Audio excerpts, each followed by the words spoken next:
Good morning, Venture. Everybody doing well? It's the start of summer. Yeah, there's some celebration there in that. It's also the start of a new sermon series. You saw it, Epic. You know, summer's a time of big movies, big blockbusters, so we're going to look at some big stories. The epic stories of the Old Testament. And in all these stories, what I hope you see, it's big stories, but they're all about a big God. They're not just random stories. In fact, I don't think we spend a lot of time in the Old Testament really walking through all the ways they all point to the same story. They all point to the same God. But this week we're launching probably about as big as you can launch, Noah and the Ark. The universal story that's known. And I think Noah and the flood and all that came with it. And a lot of ways we look at Noah and the Ark and we treat it kind of as a cute story. Kind of have cute songs. You know, God told Noah to make the arky and go get the animal Tuesday. Was I the only one that learned that? Okay, there's a few others out of that. And we have the children's decorations and all of it. As we get into the story, it's a pretty harsh story. There's some hard truths to this story. And in the story itself, I think on all these stories, especially in a world that we live in, a very scientific world, you can kind of come to it. All of these stories raise what I would say is kind of epic questions about these epic stories. And especially with the flood and Noah, and we're not going to dive into it. I can spend the whole morning just answering questions people bring up around it.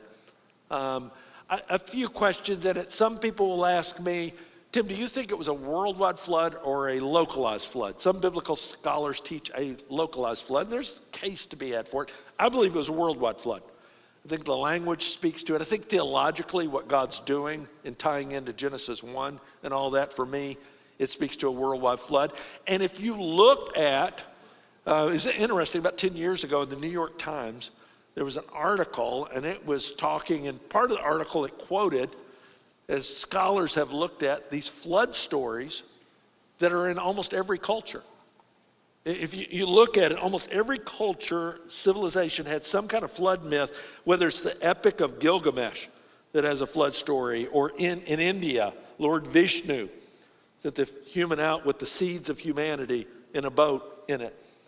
The biblical story. In fact, Terrence Hughes, he's a University of Maine glaciologist, he's quoted in it. He said, I don't think the biblical deluge is just a fairy tale. I think some kind of major flood happened all over the world, and it left an indelible imprint on the collective memory of mankind that got preserved in all these stories. Now, again, as I say that, for a lot of people, especially living here in the valley and all the engineers and scientific minds, they start immediately going to, okay, how did it possible? How could you have a boat for all the animals that came with it? One thing you need to realize, if you just take the dimensions of the ark, it was about 96,000 square feet of floor space. And so different ones have estimated, I've heard everything from 50,000 animals that could hold up to even 100,000 animals in that. And I know in all the parts, as soon as I say that, some of you are like, yeah, but you'd need this much space for feed and all the parts that you can do in it.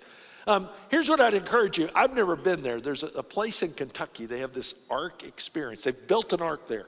You can kind of tour it, and they show all the parts. And the whole team there, they have all these scientists, Christian scientists, that kind of answer all these kind of questions. And so rather than spending the rest of the sermon, if you have these kind of questions, this summer go to Kentucky. Really, I would encourage you. Take a vacation there. They will answer it and more out of it. I think part of it, you just have to recognize in all these stories, they're larger than life stories. It's a world that it relates to our world, but it's so different. I mean, Noah, when he built the ark, it says in the passage he was 600 years old. Just a whole different space and lifespan and all the parts with that. So much so, and maybe this is a key question I think a lot of people have when we go into these kind of stories. There's a sense where some people treat it and go, well, Tim, aren't these just legends that we learn truths from? Don't you kind of collection of legendary stories? And they all have, truths that we can learn off of it. Do you actually believe it's really true? Now, I do. And I'll tell you the number one reason I believe it's true. And it's not based on scientific answers or anything else. The main reason I believe it's true is Jesus actually believed it was true. In fact, if you look at Matthew 24, Jesus said, "For as were the days of Noah, so will be the coming of the Son of Man." He's talking about when he comes back again and the judgment that will come when he comes. And he says, in the same way in the days of Noah, people kind of lived unaware of what was about to come. For as in those days before the flood, they were eating and drinking and marrying and giving in marriage until the day when Noah entered the ark. Now notice, Jesus doesn't use like legendary language or so it said. I mean, he says there was a Noah, there was a flood, there was an ark. And they were unaware until the flood came and swept them all away. So will be the coming of the Son of Man. So for me, more than anything else, here's what I go off of. If a person has walked on this planet, has actually died, and they rise again 3 days later, whatever he says, I believe too. He has proven himself to me. And so when Jesus believed in Jonah, and Jesus believed in Noah, and Jesus references these things, I take it as truth. And that's why I think it's good for us to go through these stories again, because it's not just the truth of what happened, it's the truth that God wants to teach us out of it. And as we wrestle with this story, it's Genesis 6 through 9. We won't go through all the passage. I'd encourage you to read through it again. And as you read through this story of this man Noah who builds this ark, and the animals came 2 by 2, and they are there, and it rained 40 days and 40 nights, and the water continued to rise for 150 days. And then finally when it subsides, they were on the ark over a year. And in this process of it, you know, you read through the story more than just the events of the story. What is it teaching us? I think 3 things stand out in it. One, we've got to wrestle with, and we're going to just hit it right out of the gate, the sinful humanity and the judgment that came as a result. It's a pretty harsh judgment. We recognize as well, though, in the middle of that sinfulness, how rare Noah was. This man and his family. And then the final part, and I hope more than anything else you walk out of here, you'll see in all these stories the grace of God who's working in the worst of times. In the worst of times, we still see the grace of God. The first part we need to is just see the depths of the sinfulness that had inflicted the planet with this. Look at this, Genesis 6, 5 through 8. It says, the Lord saw that the wickedness of man was great in the earth. And I want you to see the extreme language that's used here. This isn't just normal times. It's the wickedness of man is great. That every intention of the thoughts of his heart, it's not just the actions, every thought of the heart was only evil continually. Evil is now planetary. Every intention, every thought, every action. The Lord regretted that he had made man on the earth, and it grieved him to his heart. So the Lord said, I will blot out man whom I've created from the face of the land, man and animals and creeping things and birds of the heavens, for I'm sorry that I have made them. Again, that extreme language. Now, part of it, I think for us, and again, there'll be parts of this story, there's no way I can soften it in a way that your sensibilities won't feel this sense of, whoa, that's hard. And I'm with you. I would challenge you, though. We always have to be careful that we don't allow our emotions to govern God's agenda, and our perspective to govern his actions. There's these places that I've got to trust. Is he God? Is he good? And does he always do what's right? Part of it in this story, I don't think we can fathom this level of evil on the planet. We see it in pockets. You see it in places. You see when anarchy rules and how it devolves, and we hear news stories and these things that happen, and they shock us. And when they do, you know, you ever heard a story that's so horrific, somebody's done something so evil, that sense of justice kind of rises up in you. That is so wrong. I don't think we can fathom when it's infected the whole planet to that way. Part of what we don't realize is demonic forces had unleashed havoc on the world. At the beginning of Genesis 6, we didn't read it. There's a strange little passage, but it talks about what they described, the sons of God had slept with the daughters of man. And they have this offspring called the Nephilim that were giants out of it. And theologians debate who are these sons of God. Some say they are the line of Seth with that. Actually, I think if you look at the terminology sons of God, it's used other places of the heavenly court. And I think Jude and Peter and others who were referring to this is actually demons who had crossed that line and slept with women and had offspring that the Nephilim, some say they were like monstrous, some giants in different ways. That's why those demons were banned to the abyss. They're chained there. So I don't think this is activity that's still happening, but there was a line that was crossed in a world that we can't quite understand. And I know some of you are like, whoa, can we go on with this for the next 30 minutes? There's other places we can talk about that. It's just, I want us, before we're too quickly, we can go, oh, how could God do this to our world? You have no idea the level of the impact on that world. And when violence runs amok in that way, sin had corrupted the human heart and violence was unrestrained. It was unrestrained in it. That's why that language in it, that it's everywhere.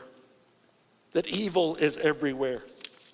It's beyond what we would know. And again, one of the reasons we don't fathom it, and I think we take for granted, you and I have had the privilege, we live on a planet that for the last 2,000 years has been shaped and impacted by the life and ministry of Jesus Christ. How radically Jesus has changed how people treat each other. How radically he's changed human institutions and human treatment and all the parts of it. We've lived on a planet, and I think sometimes we take for granted that God, through the Holy Spirit actually lives within us. Thessalonians describes him as the restrainer of evil. And it's not that we're better people, oh, we're such good people, but we have an awesome God who lives in us, and his very presence has a restraining power in it. The planet didn't have that at that time. The evil that ran amok, it was everywhere in it. The violence, as God is looking at it and the trajectory of this planet, it can't survive like this. And then it uses that language, he regretted. He grieved. You see this, the condition of the world grieved the heart of God. It grieved him. When you read regret around that, it's not like, oh, God was suddenly surprised. He's like, oh, I never saw this coming. No more than when Adam and Eve committed sin. And he knew well from eternity past what it would cost in that. When the Bible's using that language, one theologian said, it's God is not learning new information. This is the Bible using human language to show the deep sorrow of God. That sin does not merely break God's rules, sin grieves God's heart. And that word grieve is really interesting in Hebrew because it's usually used of a word of someone who's betrayed by somebody they love. Somebody close to you that hurt you in that way. And Isaiah 64 says that God felt that way when Israel betrayed him. He describes it, it's like a young bride who finds out her husband's left her. I mean, picture a bride who's just come back from her honeymoon. And all her hope in that, to find out that her husband has run off with another woman. It's not just, oh, sad, it's heartbroken. It's like that punch in the stomach. The interesting thing, theologians kind of wrestle with, for God to apply that word to himself, because it's a word of vulnerability. That God would love us so much that the betrayal and the sin, it hurts him. It grieves him. And as he sees it, guys, he's a God of love who loves enough that he judges evil. And you see in the passage, he says the earth was corrupt in God's sight. The earth was filled with violence. God saw the earth and behold, it was corrupt, for all flesh had corrupted their way on the earth. And God said to Noah, I have determined to make an end of all flesh, all people. For the earth is filled with violence through them. Behold, I will destroy them with the earth. And again, I just want to stop there for a moment because we don't often kind of focus on judgment passages because they make us uncomfortable.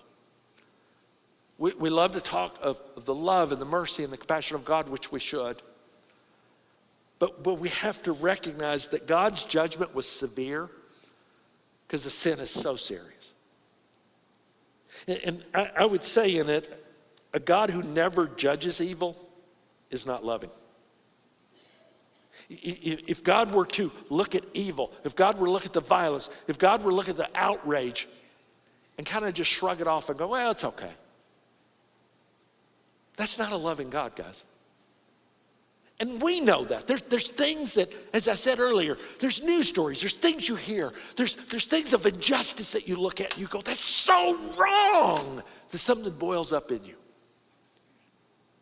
We have a God who loves enough that he doesn't ignore evil. But that means judgment. Justice always means judgment.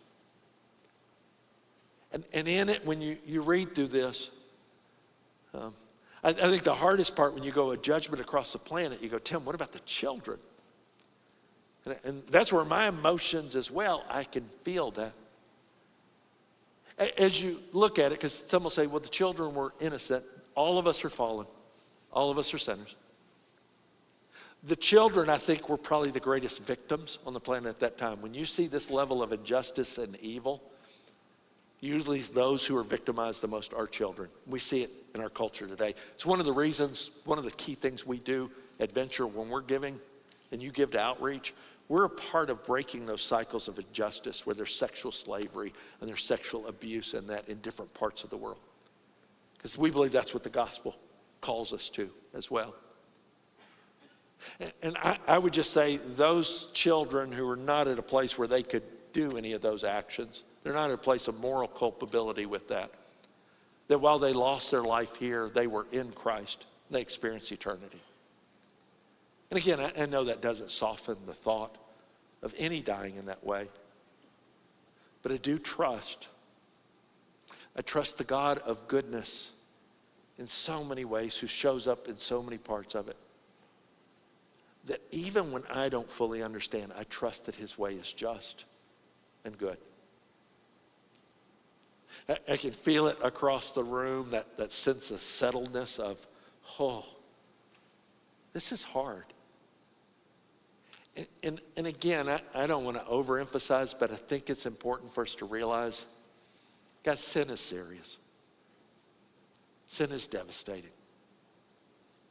Sin has had impact. And we serve a God who's very patient, but he's not passive. He's very merciful, but he's also holy. And he's a God who, in time, there's a judgment that all have to face.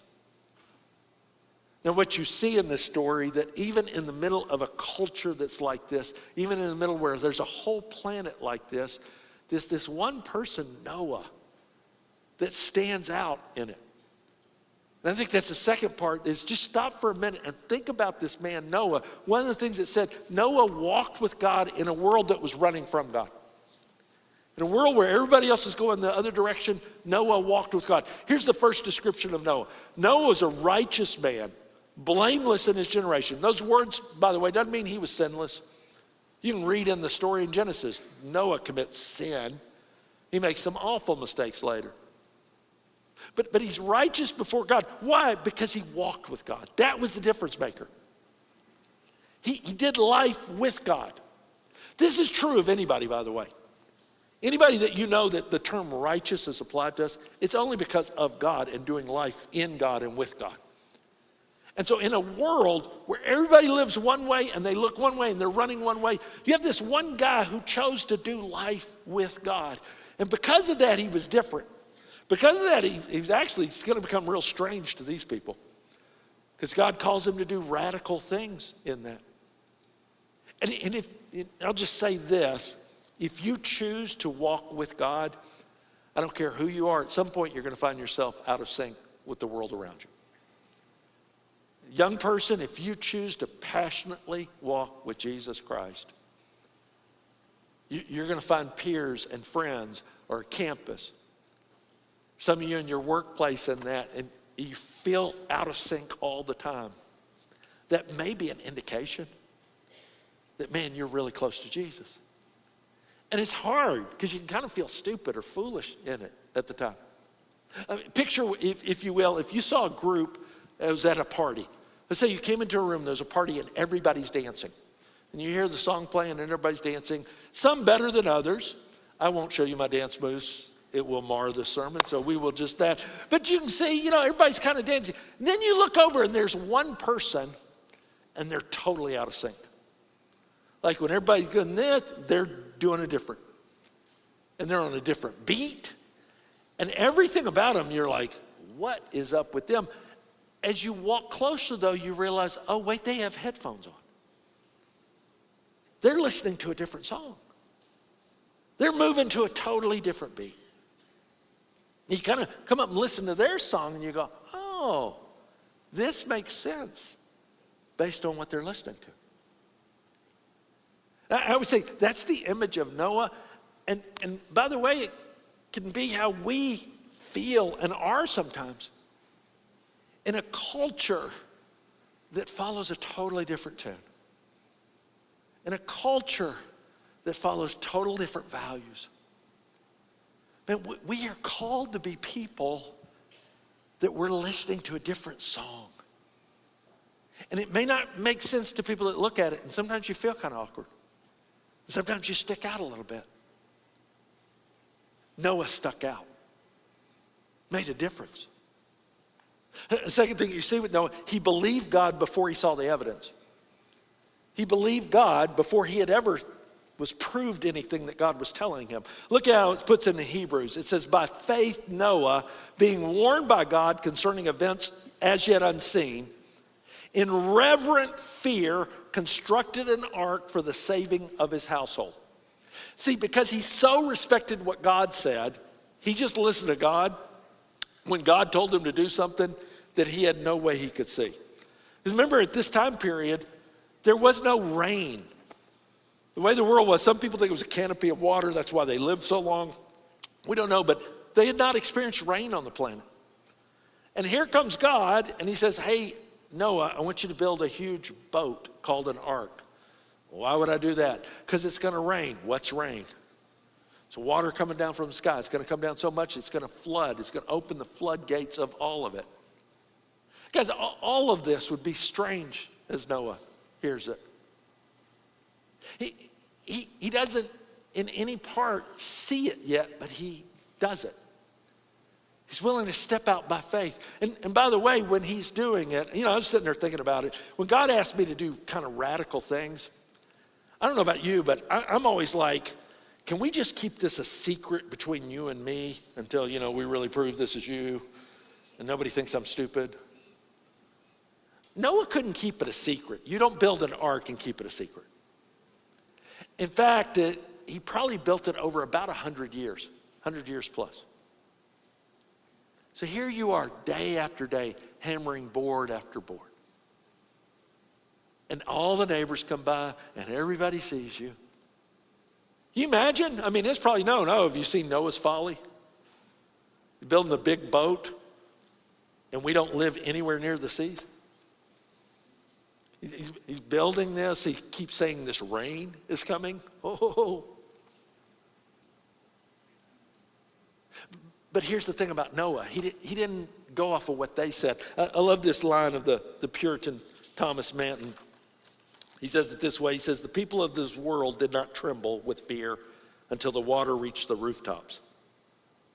Noah had trembled in fear when God spoke. Because he so revered God, he did what God said more than anything else. The third thing you see about Noah, Noah responded to God's command with humble obedience. There's a line over and over all throughout the story that Moses, as he's writing this, said, Noah did this. You'll see this little line. Noah did this. He did all that God commanded him. In fact, there's a formula throughout the whole narrative. Here's the formula that you'll see. God sees something, then God says something, and then Noah does it. God said, Noah did. It always follows hand in hand. In fact, it's fascinating as you read through the narrative, there's never a time that Noah talks back to God. There's never a time that God says, hey, Noah, I want you to build an ark. That Noah goes, okay, I don't know what an ark is. Why would we do that? Hey, Noah, I want you to do this radical thing. Hey, Noah, every time God spoke, Noah did. And I would say there's something about a life of simple obedience that really would clear up a lot of the clutter we create in our lives because we spend so much time arguing with God. Guys, if you're clear of what God's called you to do, just obey it. And as I've been studying these stories and looking at it, I think some of the reason we don't see some of these epic stories at our time is I think too many people are worried about looking like epic fools. We're worried about what everybody else will say. Worried about how crazy it is. Guys, if God's calling you to step out by faith, just do it. Just trust him. Just take the next step. Just hammer the next nail. Ark wasn't built overnight, and whatever he's calling you to, it probably won't be built overnight either. But you can know that if he's calling you to it, it's worth putting your hand to it, even if it's hard. We see the judgment that came in the story. We see the faithfulness of Noah in the story.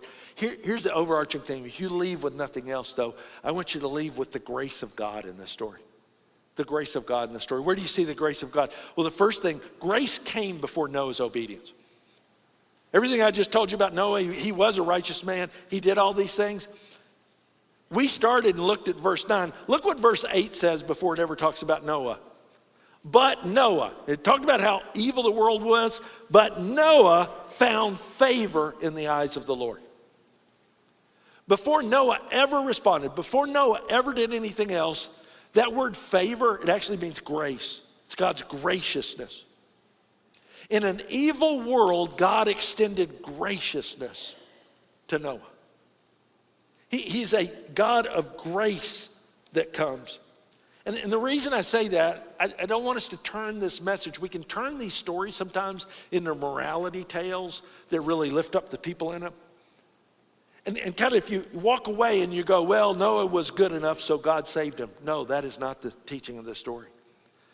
The teaching of this story is in a world that was under judgment, in a world that was headed to destruction, God extended to Noah the way of salvation, and Noah believed God.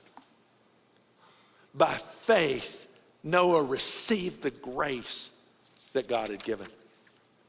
And that grace came in the form of the ark. The ark was God's gracious provision of rescue.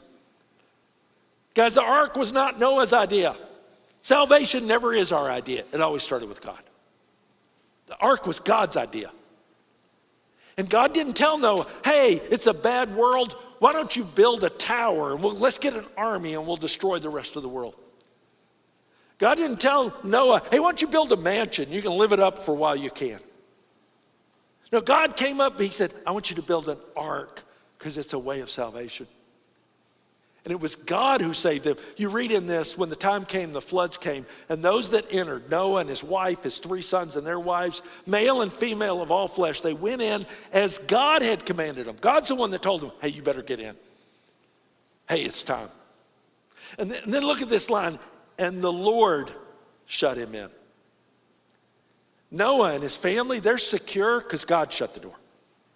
Because God kept them there. You see this picture of the ark. I love this picture of it. Because remember, all these stories are always pointing to something greater in it. And so in this story, you've got the picture of this ark, this means of salvation. It's covered, by the way, it said it was covered by pitch, by tar. Because it was completely covered, it's sealed in. So none of the water could come in. And so you've got this flood of judgment that's poured down on it. It's in the middle of the storm. And because they went through that narrow door, and God shut them in and kept them in, they were saved. Guys, it's a great story of salvation of that one family and of humanity, but even more, it points to the salvation we have in Jesus Christ. It points to the fact that he is our Savior. He is our ark. He even described himself. He said, I am the door. That as we enter in fact, if you read through the New Testament over and over again, it uses this phrase of people who are Christians. It says, if you are in Christ. In fact, you don't find the word Christian much at all. You know what you find over and over again? The writers will say, if you're in Christ, are you in Christ? For those who are in Christ. Because it's this same picture. That he is the way, he is the truth, he is the life, he is our means of salvation. And in the same way that God's judgment was poured out when Christ was on the cross, in the same way that they were covered in that pitch that protected the ark, we have been covered by the blood of Jesus Christ. In Christ, there is salvation. The grace of God over and over again through history, but all of it pointing to that greatest act of grace. We see as well, God remembered Noah and brought him into a new beginning. Noah, as they're in the ark and they're surviving the 40 days and 40 nights with that. And then as it said, up to 150 days, the water didn't recede at all. And I love this line here in Genesis 8. It says, but God remembered Noah and all the beasts and all the livestock that were with him in the ark. And God made a wind blow over the earth, and the waters subsided. And when you see that phrase, God remembered, it's not like we remember things in it. That's not what the Hebrew is saying. Because you can read that and you think, did God forget about him? It wasn't like God started the flood and, he got busy doing stuff up in heaven and cleaning up. And then he was like, oh, Noah, forgot all about the guy. He's still in that ark. Okay, let me blow some wind and drop the planet. That's not what it's saying. Whenever you see the word remember, especially in the Old Testament, it's always a symbol of God's commitment to his covenant, his commitment to his promises. And I love the image of that. Here's this family. They are in the ark. They've placed their lives in God. And this storm has gone on for a long time. In fact, you go 150 days on a boat with just the members of your family who can't go anywhere. That might get a little crazy. And then all those animals and everything. I'm sure at some point, you're looking out and all you see water and you might think, is this it from now on? In fact, Noah sent out some birds. It wasn't until he sent out the dove and it brought back the olive branch. God remembered him. God knew him the whole time. God had never forgotten. And they landed on Mount Ararat. First thing that Noah did when he came off was he didn't build a house or shelter or anything else. He built an altar to worship God, who had sustained him, who had remembered him. I say this because there's many of you here. You have placed your life in Christ. You are in Christ. You're following Christ. But you're also in a storm you never saw coming. And it's gone on longer than you ever thought it would. And every time you look out, you don't see any dry land. It's not getting any better. I promise you, God has not forgotten you. The God who remembered his covenant, God who remembered Noah, is the God who remembers you. And I don't know why he's got you in the storm that you're in, but I promise he will sustain you through it. He will reveal himself to you through it. And I would encourage you, like Noah, your greatest response is worship. Just worship him. Trust him. Know that he's the God of promises.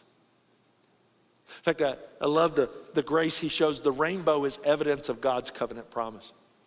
The rainbow was an evidence to Noah, but it's also evidence to us as well. Look how he puts it in the passage. And God said this is the sign of the covenant that I make between me and you. A covenant was a promise. It was a formal relationship. And so God is making one with Noah here, but it actually extends to us in it as well. He says, between me and you and every living creature with you for all generations, I have set my bow in the cloud, and it shall be a sign of the covenant between me and the earth. When I bring clouds over the earth and the bow is seen in the clouds, I will remember my covenant that is between me and you and every living creature of all flesh. And the water shall never again become a flood to destroy all flesh. Now, God has judged the earth. And so in Genesis 1, at the beginning of creation, Genesis 1 actually starts with the earth was flooded with water, and then God brought creation out of it. Here we are in Genesis 6 through 9. God judges the earth again, and he floods it with water. He says, I'll never do it that way again. You don't ever have to fear that. There'll be a final judgment to come, but not through flood in that. And in the meantime, in this new world where they have rain and they have clouds now, in fact, you have to have rain to have rainbows. You have to have the water and the prism, the light that comes through it. He says, when you see the storm and then you see the rainbow, this is just a sign of my commitment to you, my covenant to you. And rainbow, it's the shape of a bow. He said, I put my bow in the sky. And in that time period, in Noah's time especially, bow was the key weapon of war. Is this weapon of warfare. But isn't it interesting when God placed it in the sky, he didn't point it like the bow is pointed toward us. He put it up as a symbol of peace. That I'm not going to destroy in this way. You've got my covenant promise on that. Guys, the rainbow, it's not just this cute sentimental thing. We love the colors in it. By the way, it's not what the world claims it to be either. It's no surprise to me the world now wants to redefine it, that it now represents any lifestyle that you want. That's the exact opposite of what this story teaches. The rainbow is a promise from your God.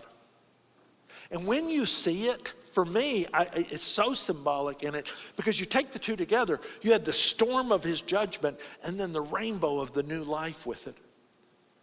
And for me, it reminds so much of the symbols we actually have in the New Testament of the cross and the tomb, that on the cross, the storm of God's judgment came down on Jesus Christ. But the tomb, it's a sign that he's alive. It's a symbol of life. I would hope for you, the next time you see a rainbow, don't just admire the beauty. Remember again the promises of God. And in that moment, just stop for a minute and go, oh, thank you that Jesus Christ endured the storm of the cross. But Jesus Christ rose again. Because I have a God who keeps his promises. And he keeps his covenant. Guys, as we finish, let me give you just 3 thoughts on it. One, recognize from this story, sin's worse than we want to admit. Sin impacts the world. Sin grieves the heart of our God. Sin always leads to destruction in that. And we have a God who's patient, but he's not passive. He's a God of mercy, but he's also holy. He's a God who defers judgment. He will wait, but not forever. And so as you see this, judgment is more real than we want to believe. And the reason I bring that up is, remember Jesus' words? When Jesus referred to Noah, he said in the same way that back then, people were living their life, they thought everything was great, not realizing the judgment was there.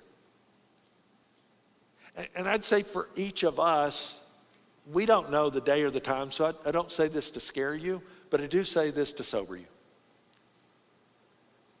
To recognize both the sin of this world and the judgment. That we have this season where he extends grace. But the day will come when he returns, and judgment with it. Until that day, would you recognize, like Noah and for each one of us, grace is greater than we could ever deserve. The grace of a God who would come up with the ark. The grace of the God who would extend it. The grace of the God who would extend humanity and life on this planet through it. The grace of a God who would come here and die on a cross and rise again. But one thing I just would hope you would embrace. It wasn't enough for Noah to just know about the ark or even build the ark or to admire the ark or be near the ark. There came the time that Noah, by faith, had to obey God and enter the ark. Salvation was only from within. And I would say the same is true of Christ. It's not enough to just know about Jesus or even admire Jesus or even be in a church and you're around it. There comes a point for every single person that by faith, you have to not just know about the door that is Christ, you enter the door that is the way of salvation. It's the response of faith. In Christ, you're secure forever. Outside of Christ, I just warn you, you're still vulnerable to the judgment. That if it doesn't come with his return, it will come with the end of your life. Please hear me. Please hear me. In the same way that Noah warned his generation, I just plead with you. Why would you not today enter in? Why would you not believe today that Christ is the way? He is your Savior. So that in Christ you would know the security and the grace that comes in him. Let's pray together. Father, I pray even now for any who maybe even would say today they've never entered that door. They've never taken that step. I pray right now they would declare Christ as their Savior. I pray that they wouldn't just know about him, they'd believe him and trust him and live their life in him. Lord, I pray for those who are here. They're in you, but they're in the storm as well. May they know today you have not forgotten them. You're the God of covenant promises, and every rainbow is evidence that you keep your promise. Lord, for all of us today, I do pray in these stories we wouldn't just admire them from afar or remember them as what you did in the past, but we'd recognize you're speaking to them, and you're speaking to us today. May we respond today as people who trust you and know you and love you. And like Noah, would you give us just that simple obedience? If you say it, we'll do it because we trust you. And we pray this in Christ's name. Amen. Hey guys, as we finish out today, we're just going to finish out with the message. I would encourage you, if you're here, if something in the message, maybe you go, you're wrestling with it. Maybe it's something that God's calling you to step out by faith and you've never told anyone. Maybe you're in a storm right now. Here's one of the best ways you can follow up. We have a team of men and women who come down here every week, and they don't just pray here, they pray all throughout the week. They pray for these requests. They pray for our church. And so if God's stirring in you today, if there's something going on, come down. Take advantage of that. Come and pray with them. I want to encourage you too, as you go out today, you can not only help send the kids to camp, but you can also go home with some awesome pizza. So stop by Grubco and support them there. They would love to see you. And next week, we got another epic story. You don't want to miss it. Summer of Epic Stories. We'll see you then.